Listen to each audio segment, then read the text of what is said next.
할렐루야, 반갑습니다. 주의 사부에 오신 여러분 주님을 환영합니다. 오늘은 부활주일입니다. 이 시간에 함께 부활의 의미를 생각해보고 부활절을 맞이하면서 우리가 기쁜 마음으로 주님을 찬양하고 주님이 예배하는 이 귀한 예배 시간, 귀한 찬양의 시간 되기 원합니다.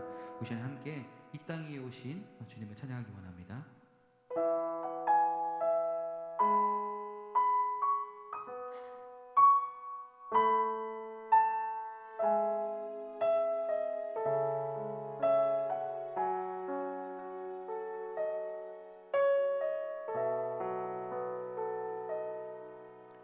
이 땅 위에 오신 하나님의 본체 십자가에 달리사 우리 죄 사셨네. 하나님이 그를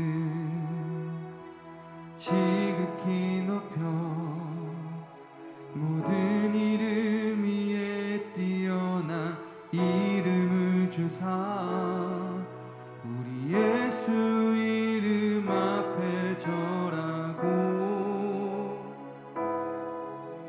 모든 입이 주를 시네. 영광 중에 오실 주를 보리라 선포해.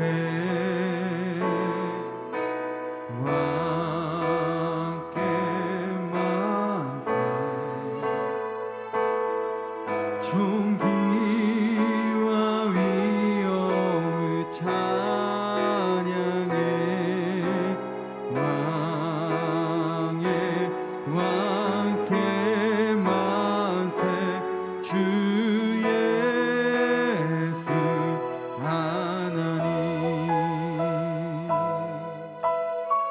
우리 다시 한 번 더 이 땅 위에 오신 이 땅 위에 오신 하나님의 본체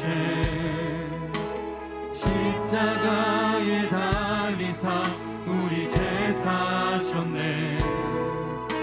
하나님이 그를 지극히 높여 모든 이름 위에 뛰어난 이름을 주사 우리 예수 이름 앞에 절하고 모든 입이 주를 시네. 영광 중에 오실 주를 보리라 선포해. 왕께 만세. 존귀와 위엄을 찬양해. 왕의 왕께 만세. 주 예수 왕께 만세. 왕께 만세. 존귀와 위엄을 찬양해.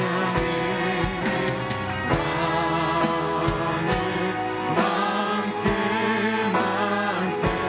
주 예수 하나님. 우리 시간에 2절로 고백합니다. 우리 고대하네.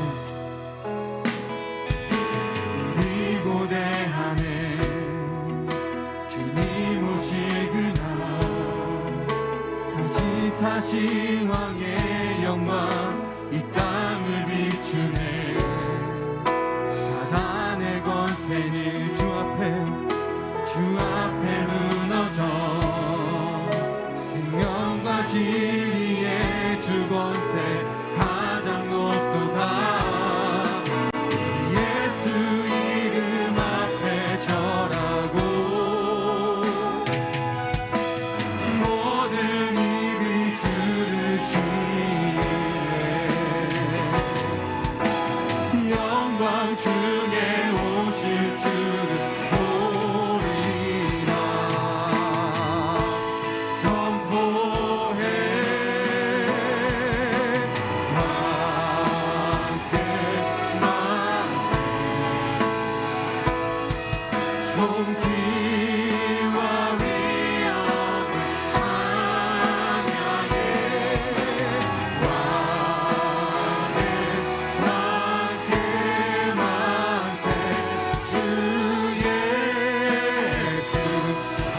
한번 더 고백합니다. 왕께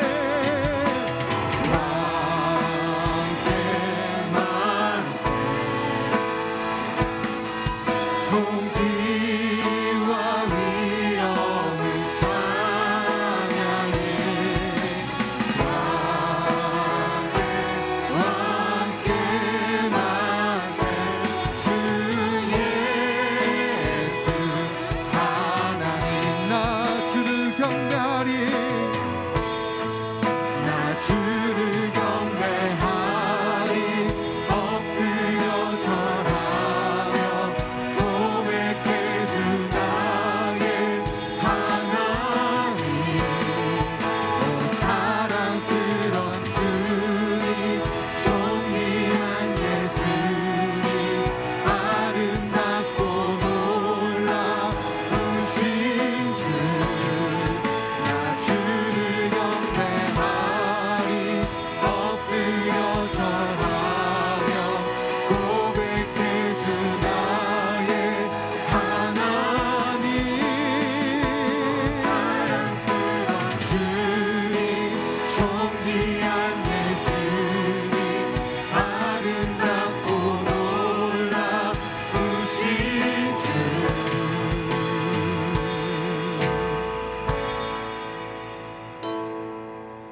빛 되신 주 어두운 가운데 비추사 내 눈 보게 하소서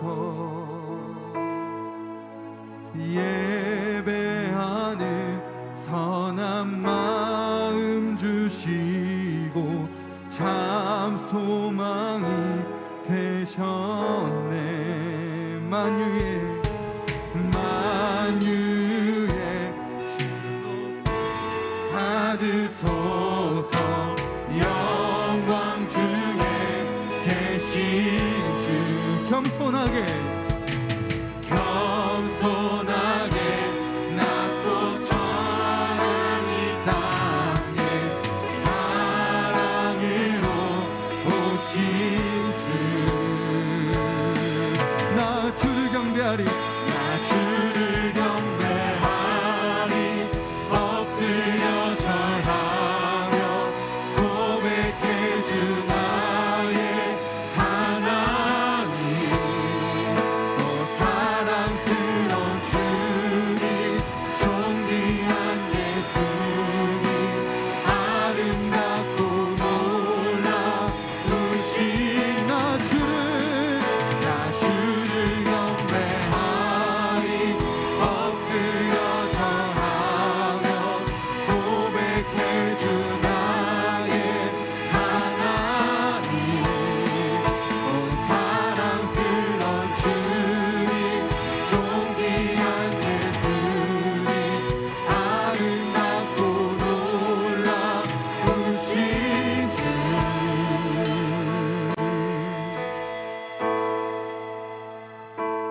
할 수 없네 주의 은혜 내 죄 위하 주 십자가 다 할 수 없네 주의 은혜 내 죄 위하 주 십자가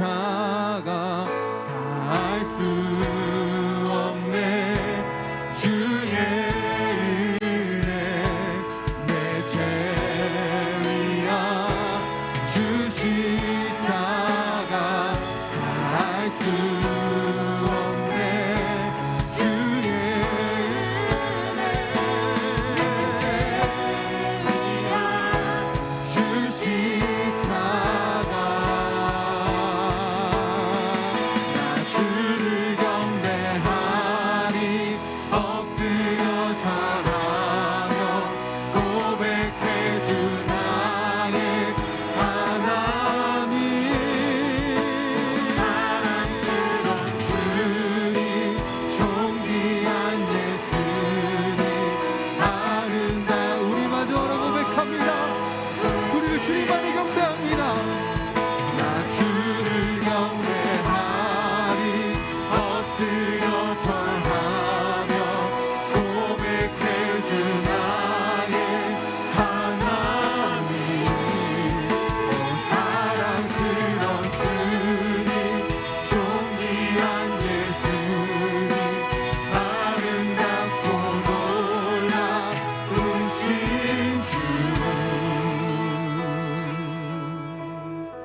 우리 시간 다시 한번 찬양하는 시간 되기 원합니다.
다시 한 번 더 고백합니다.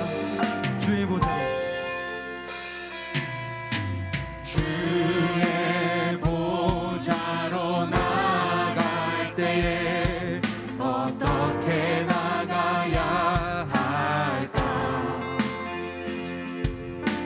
나를 구원한 주의 십자가 그것을 믿으며 가네. 자격 없는 내 힘이 아닌 오직 예수님의 보혈로 자격 없는 내 힘이 아닌 오직 예수님의 보혈로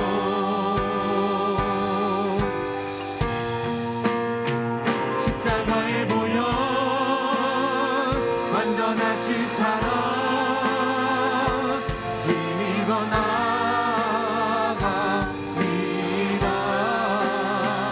십자가의 보혈 완전하신 사랑 힘입어 예배합니다.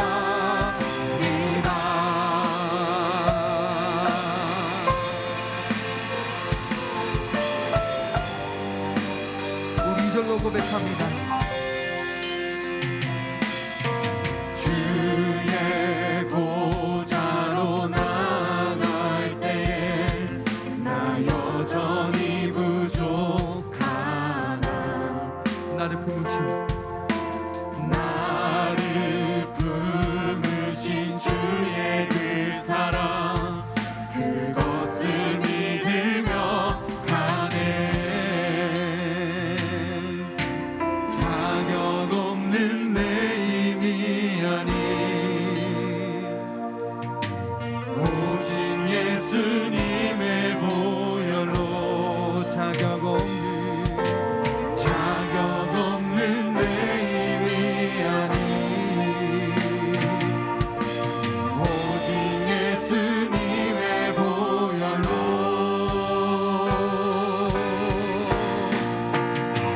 십자가의 보혈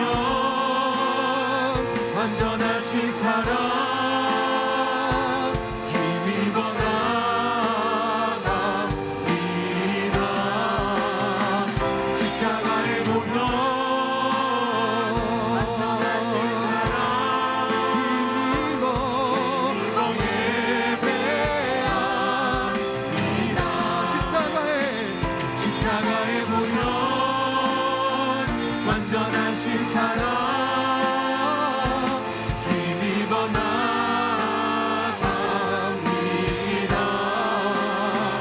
십자가의 보혈 완전하신 사랑 힘입어 예배합니다.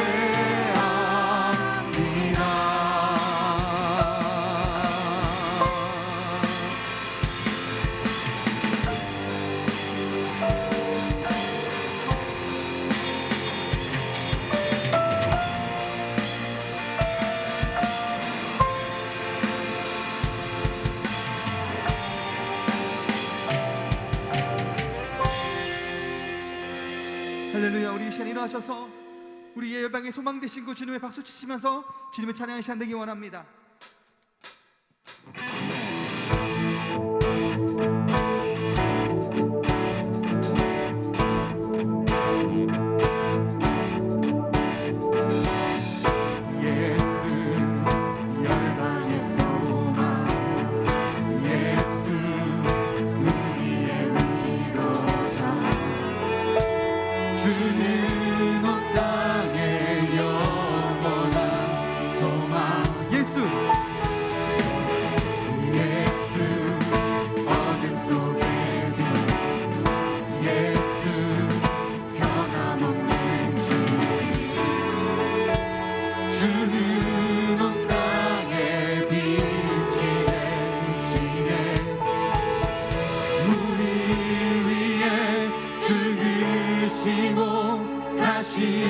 사신 생명의 주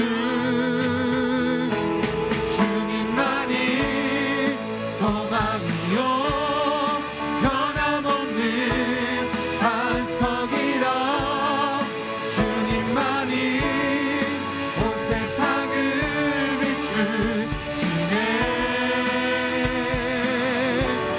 또 죽음에서 부활하신 영광의 왕 주를 믿는 모든 자의 소망 대신 주를 믿네 주를 믿네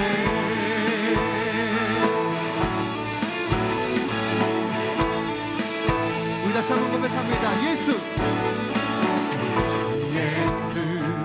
열방의 소망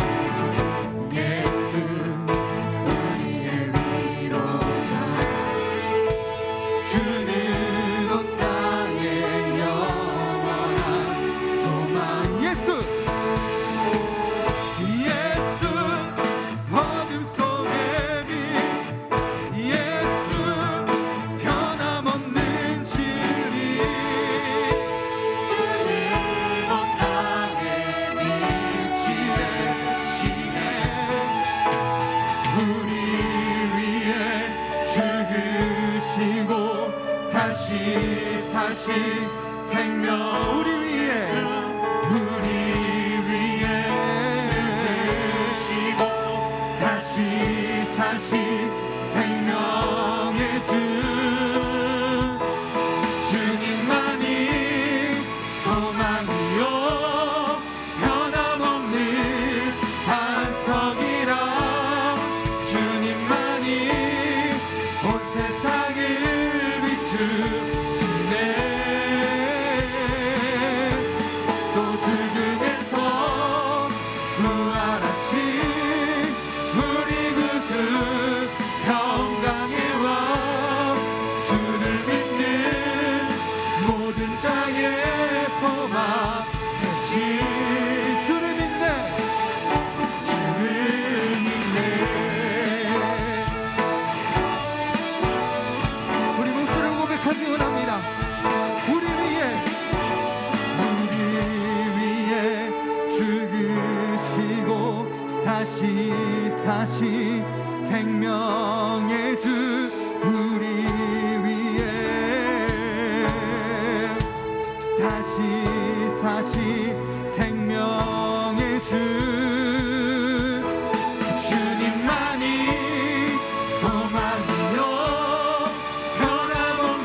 우리가 박수 치면서 살아계신 예수 그리스도를 찬양하는 시간 되기 원합니다.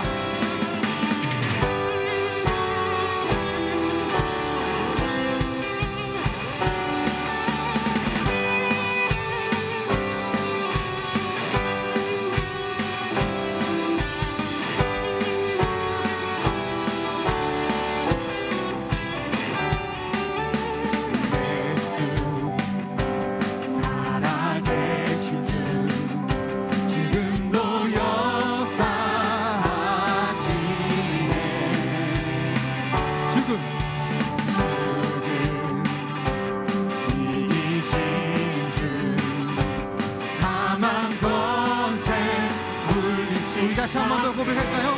예수 살아계신 주, 예수 살아계신 주, 지금도 역사하시네. 죽음 이기신 주, 사망 권세 물리치셨네. 어둠 속에 갇힌 우리를 주의 빛으로 부르셨네.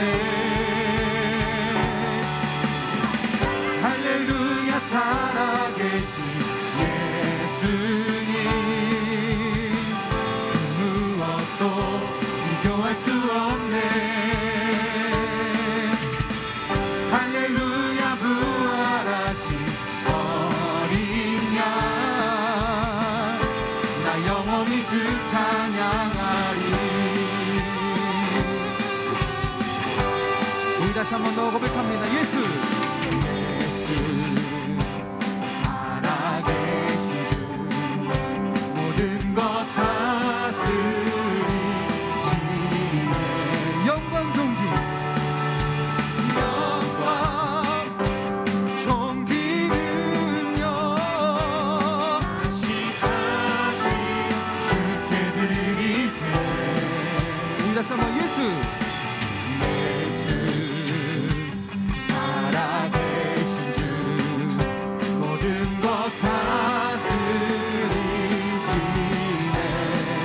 영광 존귀 영광 존귀는요 다시 사신 주께 드리세. 어둠 속에 갇힌 우리를 주의 빛으로 부르셨네. 할렐루야 살아계신 예수님, 그 무엇도 비교할 수 없네. 할렐루야 부활하신 어린 양, 나 영원히 주. 자 우리 다시 한 번 더 할렐루야 할렐루야 살아계신 예수님, 그 무엇도 비교할 수 없네. 할렐루야 부활하신 어린 양, 나 영원히 주 찬양하리. 우리 고백합니다. 부활하신 생명의 주님, 나의 삶의 승리 주시네. 주를 찬양, 주를 찬양. 부활하신 생명의 주님, 나의 삶의 승리 주시네. 주를 찬양, 주를 찬양. 부활하신 생명의 주님, 나의 삶의 승리 주시네. 주를 찬양, 주를 찬양. 할렐루야 살아계신 예수님, 무엇도 비교할 수 없네. 할렐루야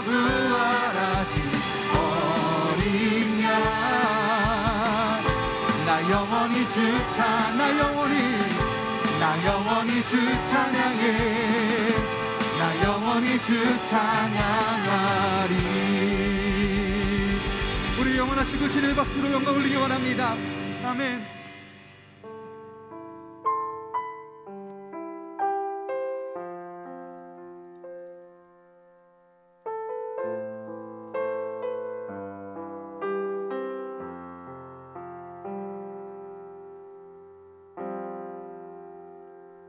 주 안에서 내 영혼 다시 태어나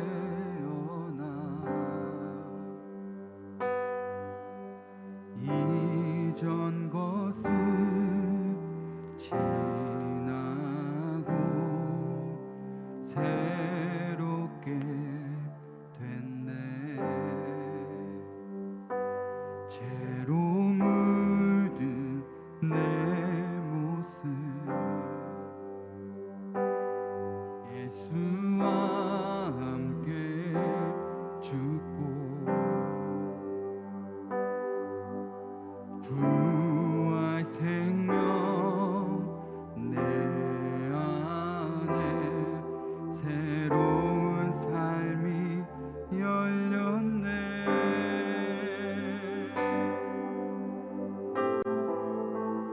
너희가 나를 택한 것이 아니요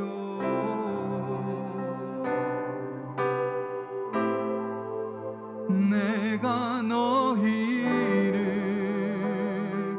택하여 세웠나니 오직 내 안에 오직 내 속에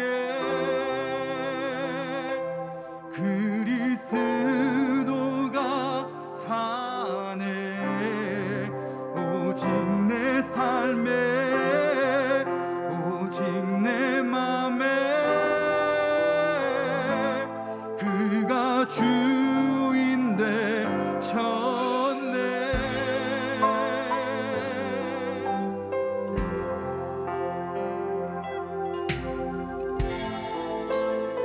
우리 고백합니다. 죄로 물든 내 모습 예수와 함께 죽고 부활 생명 내 안에 새로운 삶이 열렸네.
예수님의 금연하심과 우리 위해 죽으시고 우리 위해 다시 사신 그 예수 그리스도의 크신 은혜를 기억했으면 좋겠습니다. 이 땅에 오셔서 고난을 받으시고 다시 부활하사 우리에게 새 생명을 허락해 주신 그 주님의 크신 은혜와 크신 사랑을 우리가 기억하며 날마다 마음속에 품고 살아가는 삶이 되기 원합니다. 그래서 죄를 물든 우리의 삶이 주 예수 그리스도의 은혜로 말미암아 주 예수 그리스도의 보혈로 말미암아 깨끗하여져서 다시 한 번 더 주님과 동행하는 삶이 되기 원한다고, 다시 한 번 더 주님과 함께하는 삶이 되기 원하고 기도했으면 좋겠습니다. 그래서 이 고백의 찬양처럼 오직 내 안에 오직 내 속에 내 삶에 내 마음에 살아계신 예수 그리스도가 함께하신 것을 기억하고 날마다 주님과 동행하는 삶이 되기 원한다고 그 시간에 통성으로 기도하며 아버지 그리스도 기도하겠습니다. 아버지, 우리 삶에 찾아오신 예수님의 그 보혈과 주님의 은혜를 기억하기 원합니다. 우리 위에 땅 오신 그 주님의 보혈, 우리 위해서 죽으시고 우리 위해서 부활하사 다시 다시 예수님의 보혈을 기억하기 원합니다. 주님을 주고 나아가여 주셔서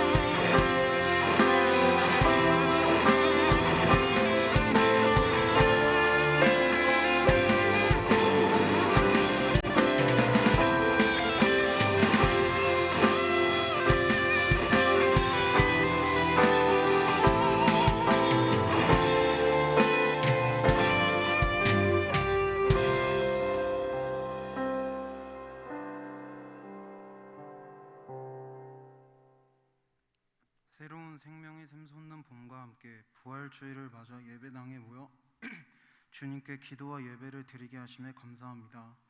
이 시간 주님께 드리는 찬양과 경배, 기도와 예배가 주님을 기쁘시게 하며 우리의 영적 눈을 열어주시고 듣는 귀를 열어주시어 살아 역사하시는 하나님의 음성을 듣고 경험하는 생명의 시간이 되게 하여 주시옵소서. 우리가 세상 속에 살면서 입과 행동으로 지은 죄가 수없이 많음을 고백합니다. 세상 속 가치관에 사로잡혀 주님을 보지 못하고 자신의 방식 속에서 살아 하나님을 점점 잃어가고 있는 것 같습니다. 그럴 때마다 주님께서 불쌍한 저희들의 마음을 붙잡아 주셔서 다시 하나님께 돌아갈 수 있도록 도와주시옵소서. 주님, 러시아의 우크라이나 침공으로 벌써 2달 이상의 전쟁이 계속되며 수많은 희생자가 발생하여 세계 평화와 경제적 위기 상황으로 빠지는 가운데 조속히 러시아가 전쟁을 멈출 수 있게 도와주시옵소서. 4월 부활의 달을 지내며 코로나 확진자도 점차 줄어들고 거리두기 폐지를 준비하고 있사오니 예배와 전도, 소모임이 정상으로 회복되어 사랑의 공동체로 거듭나는 교회로 세워주시옵소서. 오늘 예배를 인도하시고 말씀을 전하시는 전도사님께 하나님의 은혜 부어주셔서 듣는 이 또한 은혜 넘치는 시간 될 수 있게 도와주시옵소서.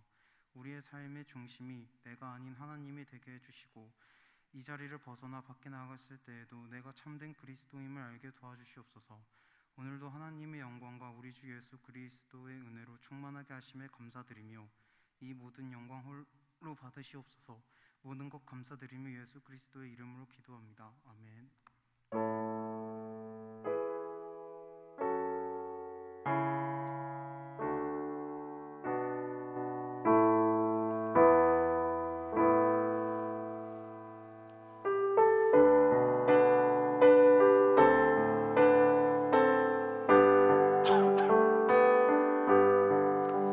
모든 영광을 하나님께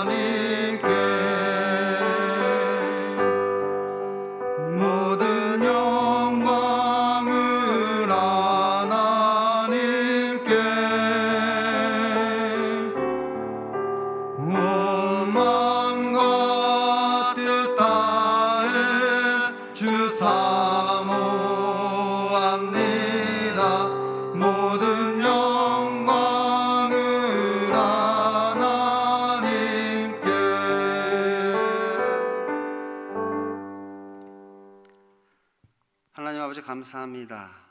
오늘도 이렇게 좋은 날, 복된 날 허락하여 주시고 하나님을 예배하는 자리로 우리를 불러 모아주셔서 하나님을 예배하게 하시니 너무나 감사합니다. 이 예배 가운데 하나님께서 임재하여 주시고 홀로 영광 받아 주옵소서. 저희들 하나님께 나오면서 빈손으로 나오지 않고 귀한 예물을 하나님께 드립니다. 이 예물을 드릴 때 우리의 마음과 정성을 담아 하나님께 드리오니 하나님께서 보시기에 아름다운 예물이 되게 하여 주시고 하나님께서 기뻐 받으시는 예물 되게 하여 주옵소서. 또한 저희들 우리의 삶을 하나님께 드리기를 원합니다. 우리들의 삶 가운데 하나님이 원하시는 것이 무엇인지를 깨달아 그 발걸음을 걷게 하여 주시고 그 가운데 하나님께서 우리와 동행하여 주심으로 더욱더 하나님께 나아가고 하나님을 알아가는 우리의 삶이 될 수 있도록 인도하여 주옵소서. 이 물질을 맡은 자에게 지혜를 주시고 신실한 청지기가 되게 하여 주셔서 이 물질이 쓰여지는 곳마다 하늘나라의 복음이 증거되고 하나님의 나라가 확장되는 역사가 있게 하옵소서. 예수님 이름으로 기도드립니다. 아멘.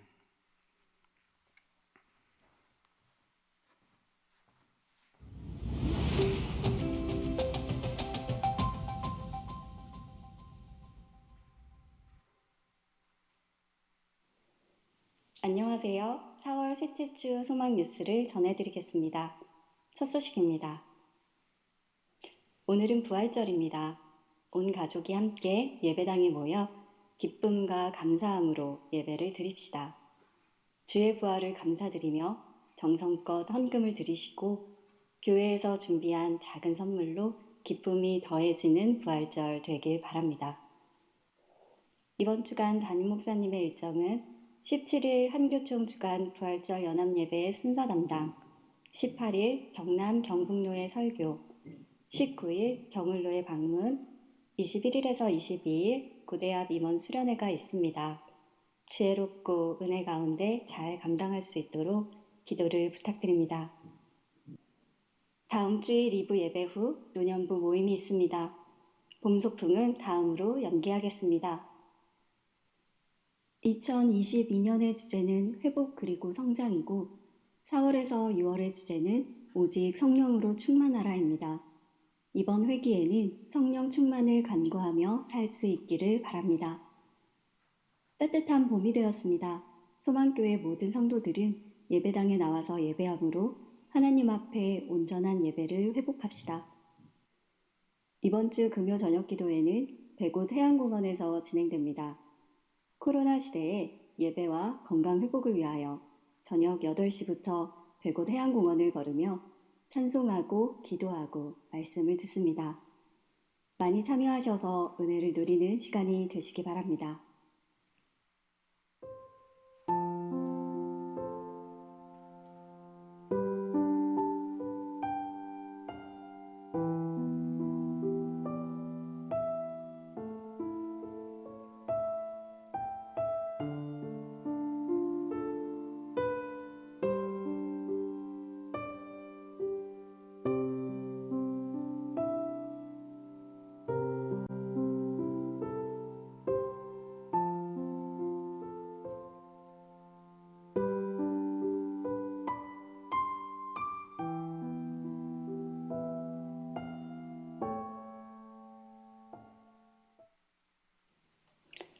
우리를 의롭다 하시기 위하여 다시 사신 예수님의 부활을 기뻐하고 기념합시다. 오늘 하루 감사와 찬양을 올려드리며 주님 앞에 나아가는 예배 시간이 되시기 바랍니다. 행복한 주일 되세요. 감사합니다. 네, 다 같이 말씀 보겠습니다. 오늘 우리에게 주시는 말씀은 요한복음 20장 1절에서 18절까지의 말씀입니다. 제가 가진 성경 183쪽에 있습니다. 요한복음 20장 1절에서 18절까지의 말씀입니다. 다 찾으셨으면 한 절씩 교독하겠습니다. 제가 먼저 읽겠습니다. 안식 후 첫날 일찍이 아직 어두울 때 막달라 마리아가 무덤에 와서 돌이 무덤에서 옮겨진 것을 보고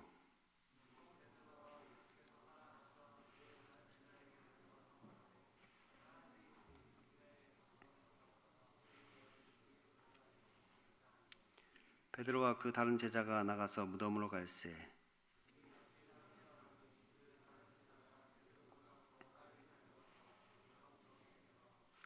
구부려 세마포에 놓인 것을 보았으나 들어가지는 아니하였더니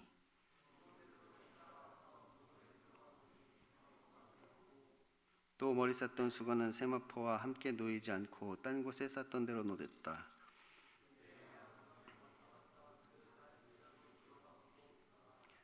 그들은 성경에 그가 죽은 자 가운데에서 다시 살아나야 하리라 하신 말씀을 아직 알지 못하더라. 마리아는 무덤 밖에 서서 울고 있더니 울면서 구부려 무덤 안을 들여다보니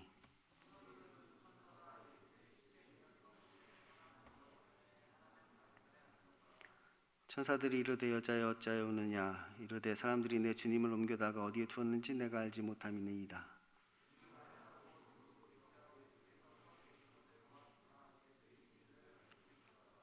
예수께서 이르시되 여자여 어찌하여 울며 누구를 찾느냐 하시니 마리아는 그가 동산지기인 줄 알고 이르되 주여 당신이 옮겼거든 어디 두었는지 내게 이르소서 그리하면 내가 가져가리이다.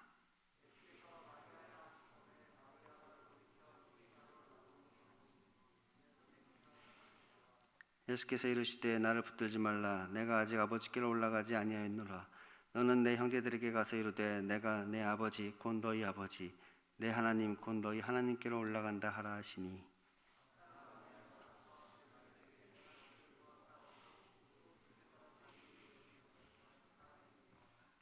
아멘. 오늘도 하나님을 예배하기 위해 이 자리에 나오신 여러분에게 하나님의 은혜와 평강이 넘치기를 소원합니다. 지난 시간에 우리는 예수님께서 잡히시는 장면을 살펴보았습니다. 예수님을 팔아먹은 가룟 유다가 이제 군사들과 하인들을 데리고 와서 예수님을 잡아가는 것이지요. 그런데 다른 복음서와는 다르게 이 요한복음은 예수님께서 잡히시는 장면을 조금 독특하게 다룬다고 하였습니다. 다른 복음서는 사람들이 와서 막 칼과 몽둥이를 가지고 예수님을 막 강도를 잡아가는 것처럼 그렇게 예수님을 끌고 가는 것처럼 묘사했지만 이 요한복음에서는 오히려 예수님께서 그들에게 경배를 받으시고 막 그들이 두려움에 떨면서 예수님을 모셔가는 것처럼 그렇게 묘사를 한 것이지요. 제자들이 도망하는 장면이 안 나온다고 하였습니다.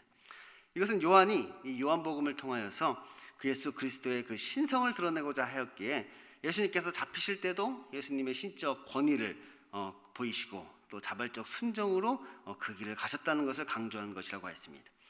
그래서 예수 그리스도의 그 십자가를 이 고난의 십자가보다는 영광의 십자가로 묘사를 하고 있는 것이죠.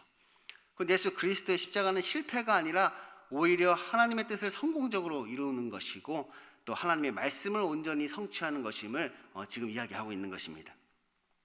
그러므로 그리스도의 부활만이 영광이 아니라 이 십자가의 죽으심 또한 그의 영광인데 왜냐하면 이것이 그가 하나님의 아들이요 그리스도이심을 드러내는 표적이기 때문입니다. 다시 말하면 그가 십자가에 달려 우리의 죄를 대속하는 그것이 곧 자신이 하나님의 아들 그리스도이심을 드러내는 가장 확실한 증거가 된다는 것이죠. 그래서 이것이 영광스러운 고난이다 이렇게 말씀을 드렸습니다. 그런데 제자들은 이 십자가의 영광보다는 이 세상의 영광을 사모하고 있었죠. 제자들은 예수님과 함께 누리게 될 그 권력의 자리와 그 명예의 잔에 더 관심이 많았던 것입니다. 서로 자리 싸움을 하고 있었죠. 그래서 베드로도 우리가 예수님과 함께 마시게 될 그 잔이 마치 승리의 축복인 줄 알고 예수님을 대적하는 자들을 막 다 칼로 쳐서 멸하려고 했던 것이 내가 1등 공신이 되겠다 그런 것이죠. 그런데 예수님께서 가신 길은 그 길이 아니었습니다. 예수님께서는 아버지께서 내게 주신 잔을 내가 마시지 않겠느냐며 그 길을 순순히 걸어간 것이지요. 그리고 그 십자가를 그렇게 걸어가셨단 말이에요. 이제 그들에게 세상의 영광이 아닌 이 십자가의 영광을 보이시는 것이지요. 그러므로 우리들 또한 예수님과 같이 이 자기 십자가를 지는 그 길을 신적 권위를 가지고 자발적 순종으로 나아가야 된다고 말씀드렸습니다. 왜냐하면 이것이 우리 그리스도인들의 영광이기 때문이지요. 그러니까 우리가 자기를 부인함으로 자기 자신을 죽이고 오직 그리스도를 믿음으로 그의 말씀에 따라 살아가는 것이 곧 우리들의 영광이라는 것입니다. 왜냐하면 이 땅에서 하나님의 뜻을 이루고 하나님의 일을 하는 것은 오직 그리스도의 몸인 우리 그리스도인들만이 할 수 있는 일이기 때문이지요. 그래서 우리가 이 땅에서 어떤 믿음의 삶, 거룩한 삶, 그리고 제자의 삶을 사는 것은 곧 우리가 그리스도의 몸이요 하나님의 지체임을 드러내는 가장 영광스러운 일인 것입니다. 그러므로 우리가 세상에서 높아지는 것만이 우리의 영광이 아니라 세상에서 낮아지는 것도 우리의 영광이라고 하였습니다. 예수님의 제자들도 처음에는 세상에서 높아지는 그 세상의 영광을 구했지만 이 십자가의 영광을 바라본 후로는 그들이 변화되어서 이제 하나님의 영광을 구하는 자들이 되었습니다. 곧 그들도 예수님처럼 세상에서 낮아지는 그 십자가의 길을 담대히 걸어가는 것이지요. 왜냐하면 십자가의 죽으심이 없는 부활은 아무런 의미가 없기 때문입니다. 죽으심이 없는 부활이 무슨 의미가 있을세? 결국 심판의 부활로 나갈 뿐이지요. 이것은 아무나 마실 수 있는 잔이 아니라고 했습니다. 이것은 오직 우리 그리스도인들만이 마실 수 있는 잔입니다. 그러므로 이것은 오직 우리들만이 누릴 수 있는 영광인 것입니다. 또 이것은 누가 대신 마셔줄 수 있는 것도 아니라고 하였습니다. 모든 그리스도인들이 서로 그리스도의 사랑을 나눔으로 우리가 그리스도의 몸임을 우리가 드러내야 하는 것이지요. 그래야 그것이 곧 나의 영광이 된다는 것입니다. 그러므로 우리도 하나님께서 우리에게 주시는 그 잔을 피하지 말아야 한다고 하였습니다. 지금 그리스도인들을 찾고 있는 이 세상 사람들에게 내가 그니라, 여기 진짜 거룩한 그리스도인이 여기 있다고 그들에게 당당히 말할 수 있어야 하는 것이지요. 그러면 이제 우리는 그리스도의 부활의 영광을 이제 보게 되는 것입니다.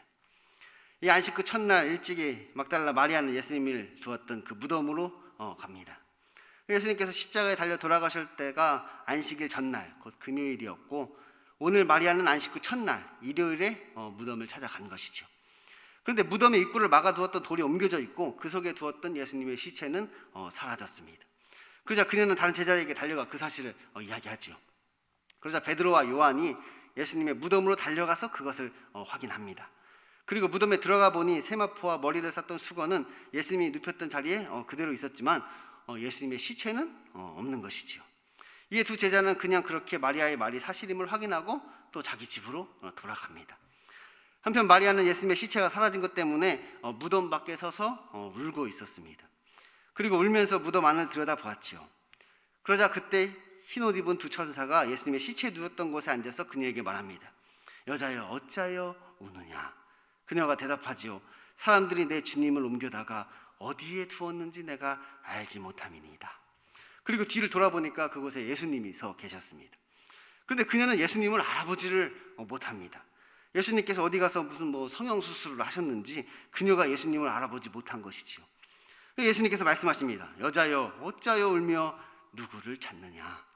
그러자 그녀가 대답하지요. 주여 당신이 예수님의 시체를 옮겼거든 어디 두었는지 내게 말씀해 주소서. 그리하면 내가 가져가리이다. 그녀는 아직도 자기와 대화하는 사람이 누구인지를 알지 못하고 있는 것입니다. 그때 예수님께서 그녀의 이름을 부르시지요. 마리아야. 그러자 그녀는 자기와 대화를 나누던 그 사람이 바로 예수님이라는 사실을 깨닫게 됩니다. 그러자 예수님께서 말씀하십니다. 나를 붙들지 말라. 내가 아직 아버지께로 올라가지 아니하였노라. 너는 내 형제들에게 가서 이르되 내가 내 아버지 곧 너희 아버지 내 하나님 곧 너희 하나님께로 올라간다 하라. 그러자 이제 막달라 마리아는 예수님의 제자들에게 가서 내가 주를 보았다 이렇게 말하며 주님께서 자기에게 하신 말씀을 그들에게 전하는 것입니다. 이 요한은 요한복음을 통해서 예수님께서 부활하신 장면을 매우 구체적으로 지금 묘사를 하고 있습니다. 아니 굳이 이렇게 상세하게 기록할 필요가 있을까 싶을 정도로 구체적으로 기록하고 있는 것이죠. 예수님이 제자들이 뛰어갔는데 누가 먼저 무덤에 도착했는지, 그 안에는 또 누가 먼저 들어갔는지, 그리고 무덤 안에는 무엇이 이렇게 있었는지 아주 구체적으로 아주 상세하게 그것을 묘사하고 있단 말이에요. 요한이 이것을 이렇게 상세하게 기록한 이유는 그 당시에 예수님의 부활을 믿지 않는 사람들이 많이 있었기 때문입니다. 그래서 이렇게 상세하게 기록했단 말이에요. 예수님께서 부활하셨는데 사람들이 그것을 믿지 않는 것이지요. 이 마태복음에 보면 무덤을 지키던 경비병들이 이 일을 제사장에게 알리니까 그들이 서로 의논하고 돈을 많이 주어 말하기를 너희는 예수님의 제자들이 밤에 와서 우리가 잘 때 그의 시체를 훔쳐갔다고 이야기하라 이렇게 명령했습니다. 그래서 군인들이 돈을 받고 가르친 대로 말하였더니 그 말이 그 당시 사람들에게 두루 퍼지게 된 것이지요. 그러니까 그 당시 사람들은 지금 예수님의 제자들의 이 부활하셨다는 예수님의 제자들의 말보다 그 돈을 주고 받아서 그들이 퍼뜨리는 그 헛소문, 예수님의 제자들이 예수님의 시체를 훔쳐갔다는 말을 그 당시 사람들이 더 많이 믿고 있었다는 거예요. 그러니까 제자들 입장에서는 얼마나 억울한 일입니까? 제자들 입장에서는 엄청 억울한 것이죠. 그래서 요한은 요한복음을 기록하면서 이것을 이렇게 자세히 기록하고 있는 거예요. 이것은 꾸며낸 이야기가 아니라 이것은 목격자의 진술이라는 것이죠. 내가 지금 이것은 내가 직접 그렇게 봤다는 거예요. 누가 먼저 뛰어갔고 누가 먼저 들어갔고 그 안은 어떻게 되어 있었고 내가 지금 이것을 꾸며내는 게 아니라 난 진짜 본 목격자의 진술이다. 그러면서 지금 이 이야기를 기록하고 있다는 거예요. 답답한 마음에 예수님의 제자들이 시체를 훔쳐갔다고 하니까. 사실 마태나 마가나 누가는 자기가 들은 이야기를 기록한 것이지 직접 이것을 목격하지는 못했습니다. 뭐 사복음서 있잖아요. 마태, 마가, 누가복음 있지만 그 마태, 마가, 누가는 직접 보지는 못했단 말이에요. 그냥 들은 이야기를 기록한 거란 말이에요. 근데 이 요한은 직접 목격했단 말이에요. 그 빈 무덤을 다녀온 것이지요.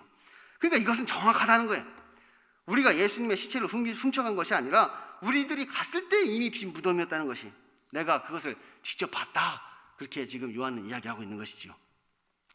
또한 요한이 이것을 이렇게 자세하게 기록한 이유는 이것이 우리에게 정말로 중요하기 때문입니다. 정말 중요해서 그런 거예요. 예수님의 부활은 우리 그리스도인들에게 매우 중요한 것입니다. 이것은 뭐 믿어도 그만 안 믿어도 그만 그런 것이 아닙니다. 뭐 믿거나 말거나 그런 것이 아니에요.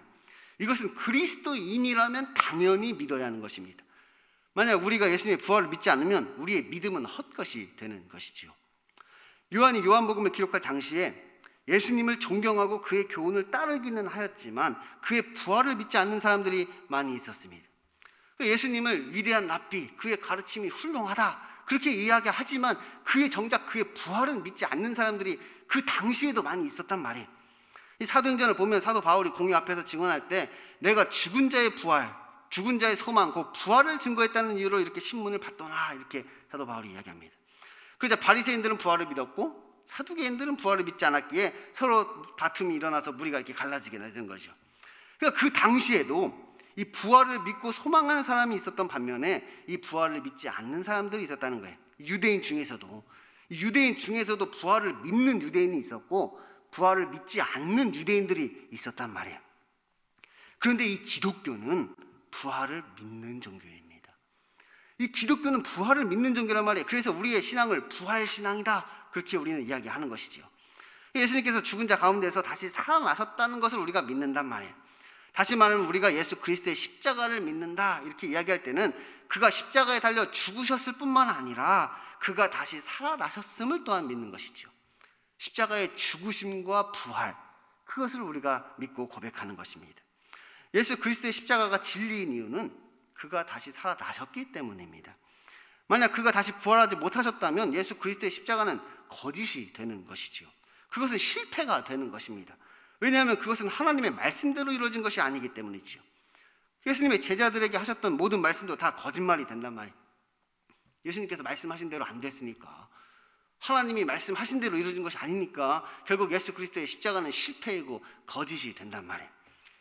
또한 예수님께서 부활하지 못하셨다면 그것은 영광의 십자가가 아니라 저주의 십자가가 되는 것입니다. 그곳에는 아무런 소망이 없는 것이지요. 이 막달라 마리아처럼 그냥 슬피 울면서 그 이야기가 끝나는 거예요. 이 모든 복음서의 끝이 이 막달라 마리아처럼 이렇게 슬피 울면서 그 복음서가 끝난단 말이에요. 이 부활이 없으면 우리가 굳이 그런 것을 믿고 따를 이유가 없는 것이죠. 아니, 그런 걸 우리가 왜 믿고 따라야 하는 것입니까? 그러므로 우리는 무엇보다 예수 그리스도의 부활을 믿어야 하는 것입니다. 그는 다시 살아나셨습니다. 그리고 막달라 마리아와 다른 제자들에게도 나타나 자신이 부활하였다는 것을 그들에게 직접 보이셨죠. 그리고 그것을 본 사람들이 지금 예수 그리스도의 부활을 증언하고 있다는 거예요. 그것을 본 사람들이 지금 증언한다면 내가 그 일의 증인이라, 이렇게 나서는 것이죠. 그러므로 이것은 예수 그리스도의 죽으심만큼이나 확실하다는 것입니다.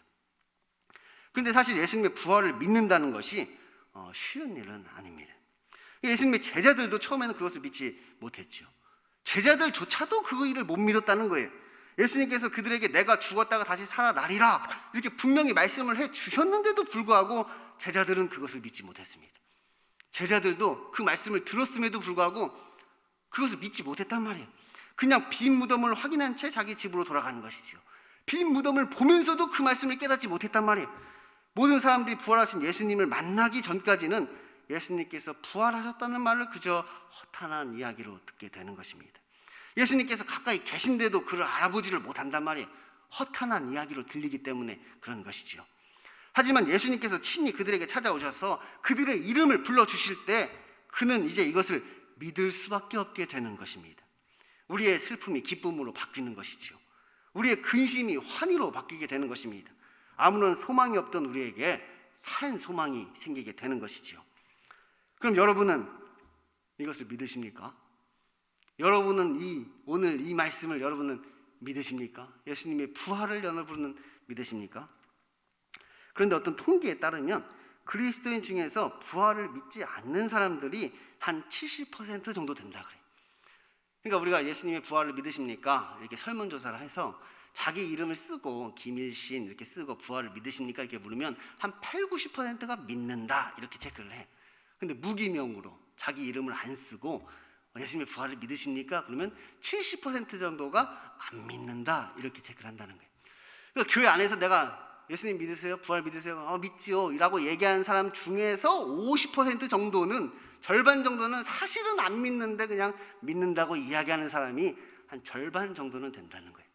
우리 교회가 그렇다는 말은 아니고 설문조사를 했더니 누가 이렇게 했더니 결과가 그렇다는 겁니다. 그러니까 예수님이 행하셨던 기적 중에 가장 믿기 힘든 기적이 바로 이 부활인 것이죠. 예수님이 행하신 모든 기적들 중에 진짜 이것만큼은 못 믿겠다 하는 게 예수님의 부활이란 말이에요. 또한 사람들에게 기독교를 믿게 하는데 가장 걸림돌이 되는 것도 이 부활입니다. 불신자들에게 예수님이 하셨던 어떤 가르침을 이야기할 때는 그들도 좋다, 훌륭한 가르침이다 이렇게 긍정을 한단 말이에요. 그러다 예수님의 부활을 이야기하면 나 놀리냐, 이게 말도 안 되는 얘기를 왜 갑자기 하냐고, 뭐 황금률이나 뭐 나에게 뭐 대접받고자 하는 대로 대접하라, 뭐 예수님의 가르침과 교훈을 얘기할 때는 야 좋다 하던 사람들도 이 부활을 이야기하면 그때부터는 이거는 안 믿는단 말이에요. 믿을 수 없는 것으로 여기는 것이지요. 그래서 사람들이 이것을 이런 식으로 해결을 하려고 합니다. 지금도 많은 사람들이 이 부활을 신화적인 것으로 생각을 합니다. 이것은 신화적인 것이다. 당시 유대인들이 생각했던 것처럼 제자들이 예수님의 시체를 훔쳐간 후에 예수님의 부활 신화를 만들어서 그를 신격화했다는 것이죠. 그러니까 원래는 예수님의 제자들이 그의 시체를 훔쳐갔는데 이제 그를 신격화시키기 위해서 예수님이 부활하셨다 이러면서 이제 어떤 종교를 그들이 만들어냈다 그런 뜻입니다. 그러니까 원래 그도 한 인간에 불과했는데 제자들이 그를 신으로 만들었다는 것이죠. 원래 예수라는 사람은 그냥 뭐 석가모니나 뭐 다른 사람들처럼 하나의 그냥 사람에 불과했는데 제자들이 그를 신으로 만들기 위해서 이렇게 복음서를 기록해서 그를 신격화시켰다 이렇게 보는 관점입니다. 그리고 그 과정에 부활이 등장했다는 것이죠. 그래서 그를 신격화시키는 정점이 뭐냐? 그의 부활이다. 이것을 통해 그를 신격화시켰다는 거예요. 그리고 그 증거로 예수님의 부활에 관한 상반된 증언을 증거로 제시합니다. 사복음서가 있는데 예수님의 부활에 대해서 서로 조금씩 다르게 이야기하고 있지는 않느냐, 서로 말을 맞추려고 했는데 잘 못 맞은 거다, 이게 그 증거다 이렇게 제시를 하는 것이죠. 그리고 그러면서 마치 이것은 제자들의 잘못이지 예수님의 잘못은 아니라는 듯이 현재의 기독교를 이 제자들의 욕심이 낳은 종교로 막 매도하면서 우리는 원래 예수님의 가르침에 따라 원래 예수님의 의도대로 우리는 따라야 된다 이렇게 이야기를 합니다. 그래서 그래요. 그럼 원래 그 예수님의 가르침은 뭐고 원래 예수님의 의도가 뭔가 이렇게 들어보면 결국은 도덕적 예수인 것이지요. 이것이 역사적 예수 탐구라는 것이. 그러니까 예수님이 제자들이 막 꾸며낸 것을 다 배제하고 우리가 원래 예수님의 모습을 한번 우리가 객관적으로 살펴보자. 역사적으로 살펴보자. 그래서 그 원래 예수님의 모습을 발견해냈는데 그분이 누구냐? 도덕 선생이라면 도덕 선생. 예수님은 도덕 선생이었다. 그렇게 이야기를 하는 것이지요. 반면에 또 예수님은 죽은 것이 아니라고 억지를 부리는 사람들도 있습니다. 그러니까 사람들이 예수님을 죽은 줄로 착각했다는 것이죠. 그러니까 제자들이 예수님이 죽은 줄 알고 무덤에 두었는데 사실은 예수님이 혼수 상태였다가 깨어난 것이다. 이렇게 주장을 하는 사람들도 있습니다. 그 증거로 뭘 제시하느냐? 빌라도가 예수님이 벌써 죽었을까 하고 이상히 여겼다는 것을 증거로 제시합니다. 봐라, 빌라도가 벌써 예수님이 죽었을까 이상히 여기지 않았느냐. 그러니까 예수님이 안 죽었을 수도 있다고 지금 이야기하는 것이죠. 그러니 이런 일이 가능할 수도 있다는 거예요. 예수님의 부활은 거짓이 아니다. 예수님의 부활은 진짜인데 혼수 상태였다가 깨어난 것이다. 이제 그렇게 주장을 하는 것이죠. 제가 볼 때 지금 이것은 진리를 변호하는 것인지 아니면 진리를 더 망쳐놓는 것인지 헷갈립니다. 아니 그래서 지금 예수님의 부활을 믿으라는 건지 말라는 건지 엄청 애매합니다. 그 예수님이 부활을 하셨다는 건지 안 하셨다는 건지 알 수가 없단 말이에요.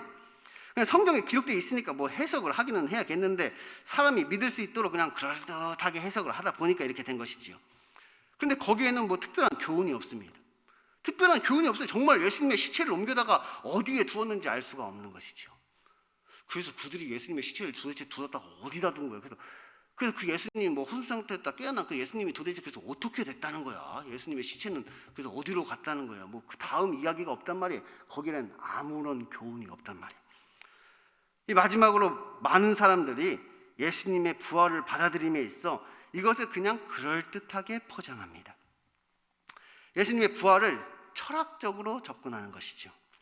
그 지금 예수님께서 진짜로 죽었다가 살아났느냐 아니냐 그것이 중요한 것이 아니라 그 의미가 중요하다 이렇게 이야기를 합니다. 성경에서 이야기하는 부활이 우리에게 주는 그 교훈을 우리는 되새겨봐야 한다 그렇게 이야기하는 것이죠. 예수님이 뭐 진짜로 죽었다 살아났냐 아니냐 지금 그게 중요한 게 아니라는 거예요. 이 말씀이 우리에게 요구하는 것은 그 의미가 무엇인지 그 교훈이 무엇인지 그것을 우리가 되새겨봐야 된다 그렇게 이야기한단 말이에요.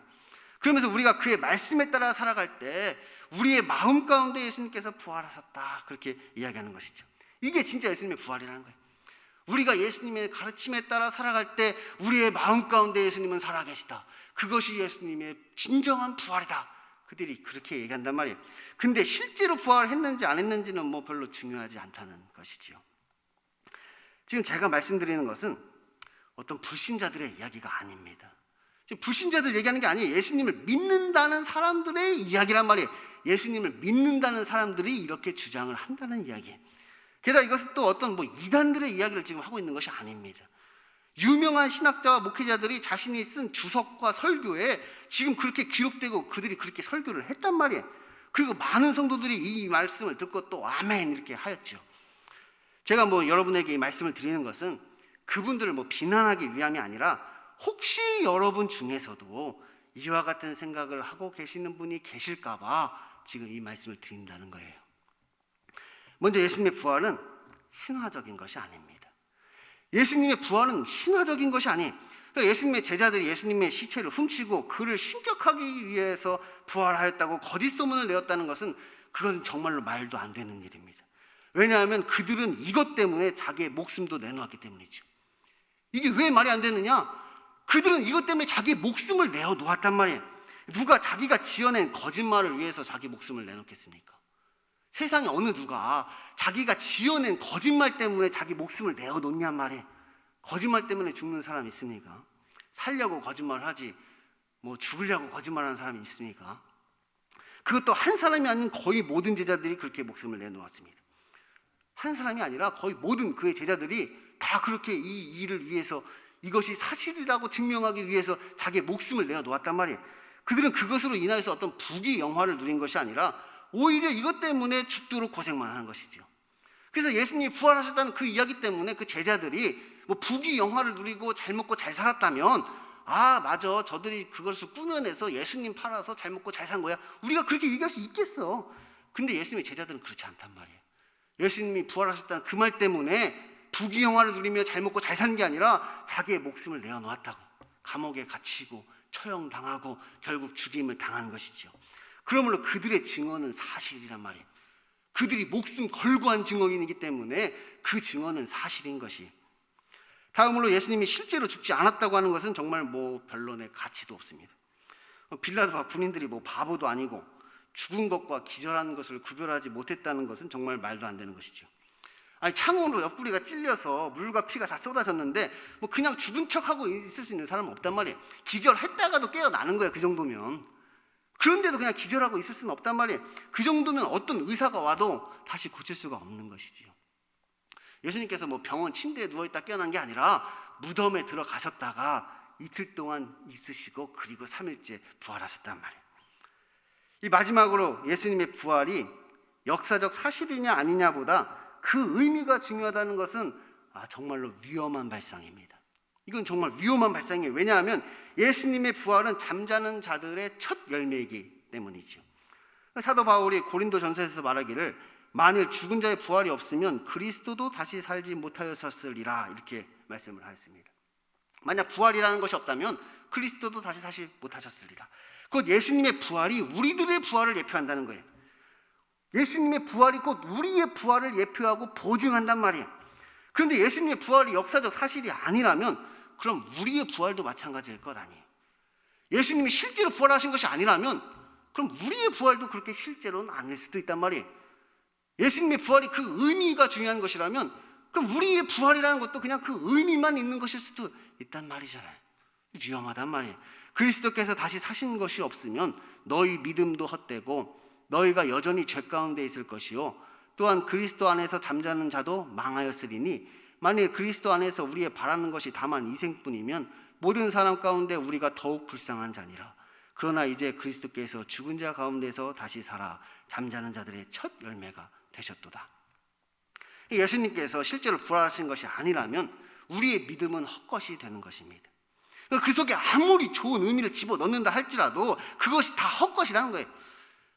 예수님께서 실제 부활하신 것이 아니라면 그 안에 아무리 좋은 의미를 갖다 넣으면 뭐하냔 말이에요. 그게 다 헛것인 거예요. 왜냐하면 우리가 여전히 죄 가운데 있기 때문이죠.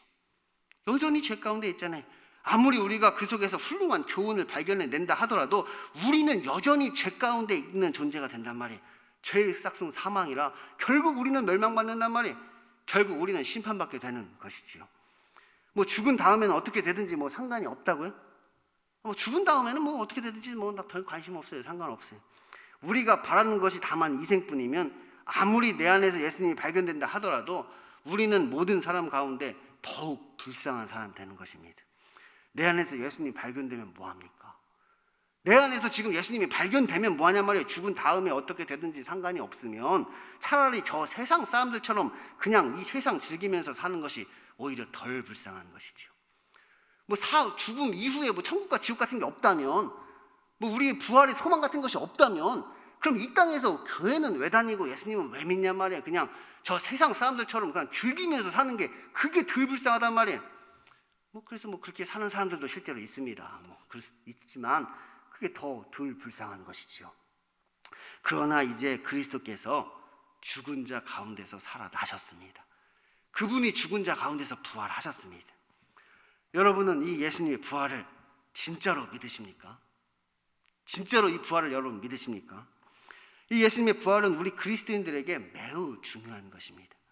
이것은 우리가 절대로 타협하거나 포기할 수 없는 진리인 것이, 우리 주일날 예배를 드리잖아요.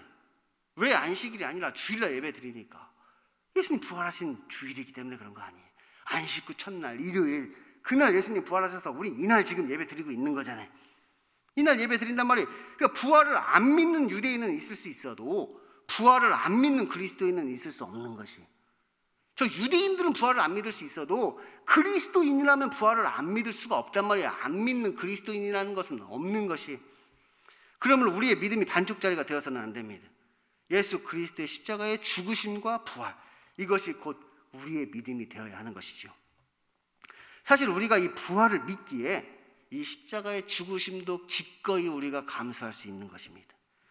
우리가 죽은 자의 부활을 소망하기에 우리가 십자가의 삶을 살 수가 있단 말이에요. 이것을 반대로 이야기하면 무엇이냐? 우리가 예수님의 부활을 믿지 않으면 우리는 절대로 나 자신을 죽일 수가 없다는 뜻이, 우리가 부활을 믿지 않으면 우리는 그 십자가의 길을 갈 수가 없는 것이죠. 할 수가 없단 말이에요. 우리가 부활을 믿지 않으면 그 십자가의 죽음을 감수할 수가 없단 말이에요. 부활을 믿지 않으면 그 예수님이 가신 그 길을 우리가 따라갈 수가 없는 것이, 그건 고난의 길이니까 부활을 믿지 않는 자는 그 길을 갈 수 없는 것입니다. 그러면 우리가 무엇보다 바라보고 소망해야 할 것은 이 죽은 자의 부활입니다. 무엇보다 우리가 간절히 바라고 소망해야 할 것이 무엇이냐? 죽은 자의 부활을 소망한단 말이에요. 예수님의 말씀처럼 예수님의 아버지가 나의 아버지가 되고 예수님의 하나님이 나의 하나님이 되어서 예수님이 부활하여 하늘로 올라가신 것처럼 우리도 부활하여 우리 아버지에게로 가기를 우리는 소망해야 되는 것이죠. 그런데 우리가 예수님의 부활을 믿는다는 것이 참으로 쉬운 일은 아닙니다. 사실 이것은 우리가 뭐 믿고 싶다고 믿을 수 있는 그런 것이 아니지요. 내 마음속에 이것이 믿어져야지만 믿을 수 있게 되는 것입니다. 그러므로 지금 여러분의 귀에 제가 하는 말이 뭐 그저 허탄한 이야기로 들릴지도 모르겠습니다. 하지만 이제 예수님께서 우리에게 친히 찾아와 주셔서 우리의 이름을 불러주신다면 우리는 이제 이것을 믿을 수밖에 없게 될 것입니다. 부활하신 주님이 지금 이토록 나와 가까이 계시다는 그 사실을 우리가 깨닫게 되는 것이지요. 그전에는 몰랐는데 주님이 나의 이름을 불러주시면 부활하신 예수님이 부활하셔서 지금도 살아계시는구나, 그가 나와 지금도 함께 하시는구나, 그것을 우리가 깨닫게 된단 말이에요. 우리가 부활하신 예수님을 만나기 전에는 예수님의 시체를 찾기에 급급했는데 이제 부활하신 예수님을 만나면 더 이상 예수님의 시체에 연연하지 않습니다. 그전에는 막 시체를 찾아 헤맨단 말이에요. 근데 이제 그런 거 연연하지 않는단 말이에요. 그건 껍데기니까. 껍데기에 연연하지 않는단 말이에요. 이 부활하신 예수님이 없는데 무슨 율법이나 도덕이나 철학이 다 무슨 소용이 있겠습니까? 부활하신 예수님이 없는데 율법은 무슨 의미가 있고 도덕은 무슨 의미가 있고 철학은 무슨 의미가 있냔 말이에요. 부활하신 예수님이 없으면 그런 것들도 다 필요가 없는 것이지요. 그러므로 지금 우리에게 가장 중요한 것은 예수님의 시체를 찾는 것보다 그 부활하신 예수님을 만나야 하는 것입니다.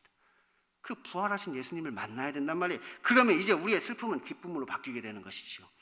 우리의 근심이 환희로 바뀌게 된단 말이에요.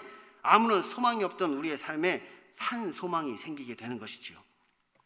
여자여 어찌하여 울며 누구를 찾느냐. 이 고난주간 보내며 이 시리와 절망에 빠져있는 우리들의 귓가에 예수님의 음성이 들리게 되기를 소망합니다. 기도하겠습니다.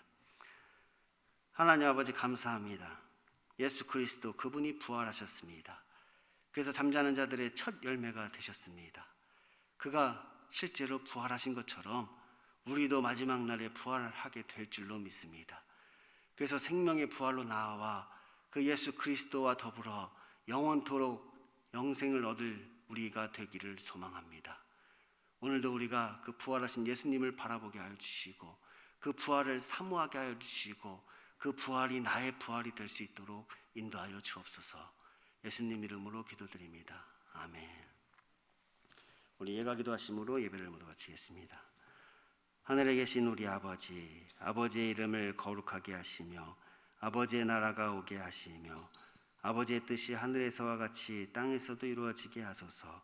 오늘 우리에게 일용할 양식을 주시고 우리가 우리에게 잘못한 사람을 용서하여 준 것 같이 우리 죄를 용서하여 주시고 우리를 시험에 빠지지 않게 하시고 악에서 구하소서.